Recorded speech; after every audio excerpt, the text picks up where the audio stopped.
They met in 1986, 1989, and now in 2012. The Montreal Canadiens and the Calgary Flames have renewed acquaintances. Hi, everybody. Welcome to Hockey Central tonight. Darren Millard along with Nick Kypreos and Doug MacLean. Mike Cammalleri has had a very eventful last 24 hours, blasting off of the organization, management, coaches, and players. Yesterday, the team was not happy with him, but they still dressed him tonight against the Boston Bruins before taking him out and announcing that they had traded the forward to the Calgary Flames. Mike Cammalleri goes back to the team where he led in scoring his only year with the Flames before signing the big money contract with the Canadiens. In exchange, the Canadiens pick up Alberta boy Rennie Bourque, also part of the deal.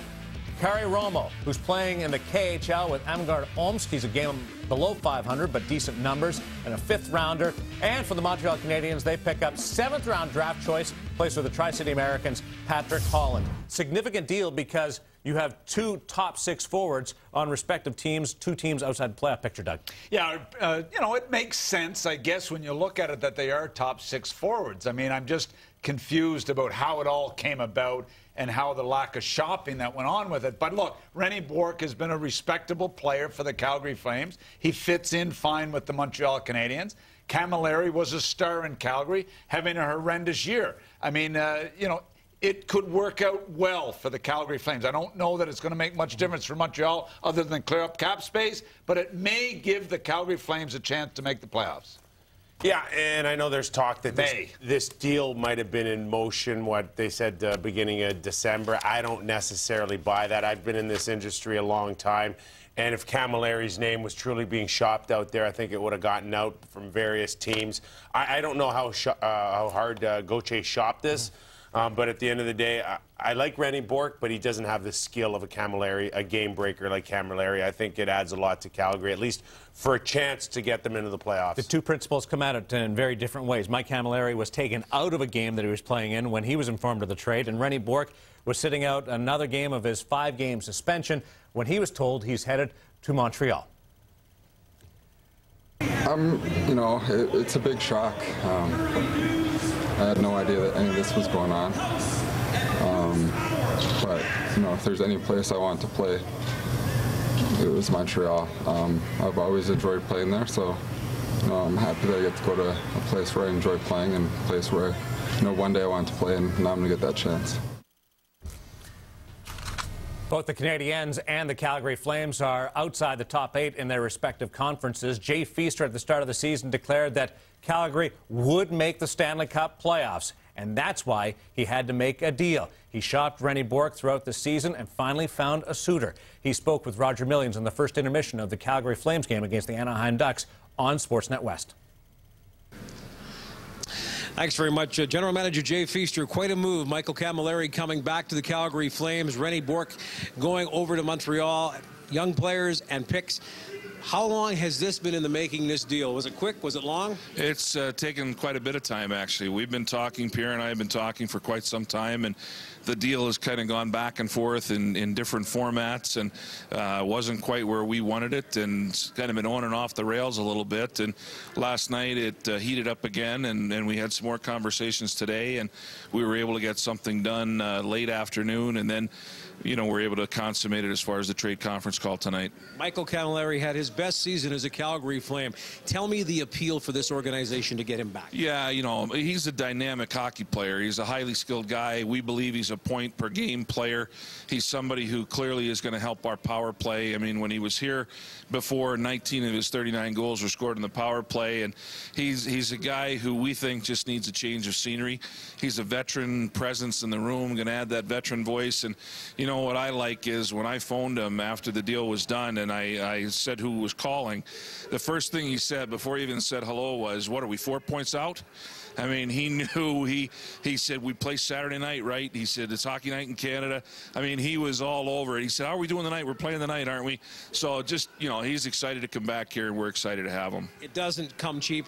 Rennie Bourque, a solid hockey player for this organization, goes to Montreal. Yeah, that's the thing. And, the reality of the business is that if you're going to get a quality player, you have to give up a quality player. And, it's difficult to lose Bourque. Candidly, it's difficult to put Patrick Holland in the deal.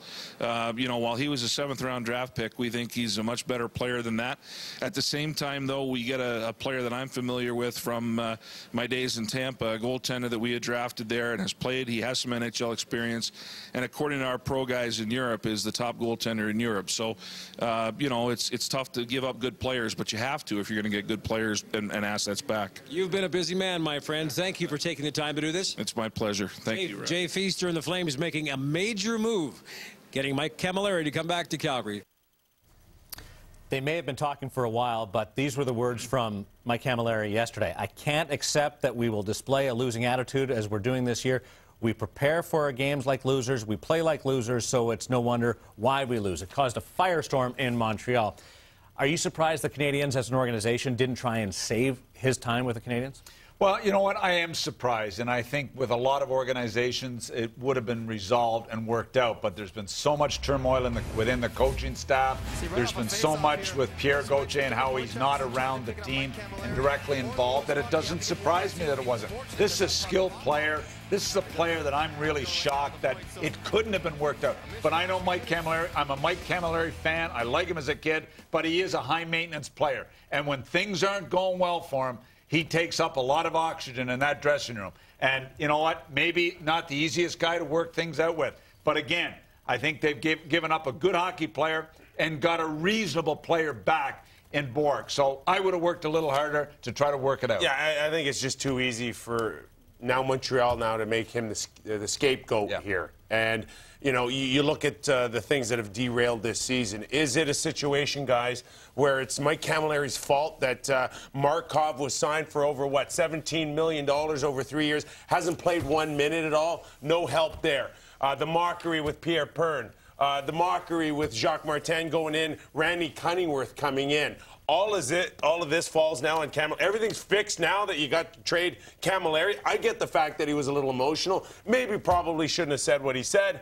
But come on, to have a knee-jerk reaction like this, to move Camilleri out so quickly and make everything all better now that you got Camilleri out of the room.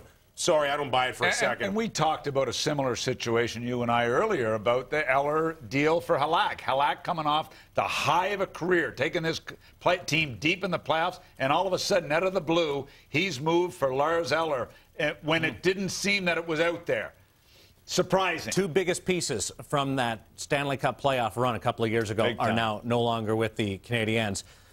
All those examples that you cited this year, maybe the most bizarre occurred tonight when Mike Camilleri started the game in the Habs lineup and then was taken out halfway through. Yeah, I've never seen it. We've been around the game a long time. I've never had a teammate leave the bench, and he has for obvious reasons. He's injured. I got a call in a little around after 9 p.m. on Eastern to hear that he's left the bench, and I said he's got to be hurt, and it's like, no, he's just been told to leave the bench.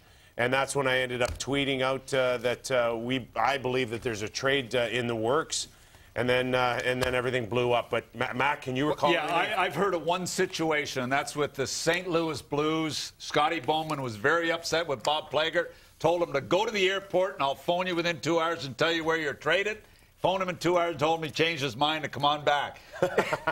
I've never seen it before in my life. It is a bizarre situation. Honestly. Is it that ugly that you have to do that to a player? I don't like it. Here's where, you know, you got to really wonder how long they've been working on this trade. Right. For them now to say that they've been working on this trade since December and then go into a game now where you let the guy take warm-up and play in the first. What possibly could have changed? Like 9 minutes. What could have changed between 7 p.m. Eastern and 9 o'clock that you got to pull him off the ice when you've been working on this thing for what they said 6 weeks? So is the league telling us that while he was playing in that 2 periods, they were doing the conference call, making a trade while he was playing in the game? That's probably why he had to take him out. Yeah, exactly. Yeah. Exactly. Both teams on the ice tonight. A joke. The Canadiens taking on the Boston Bruins. Just what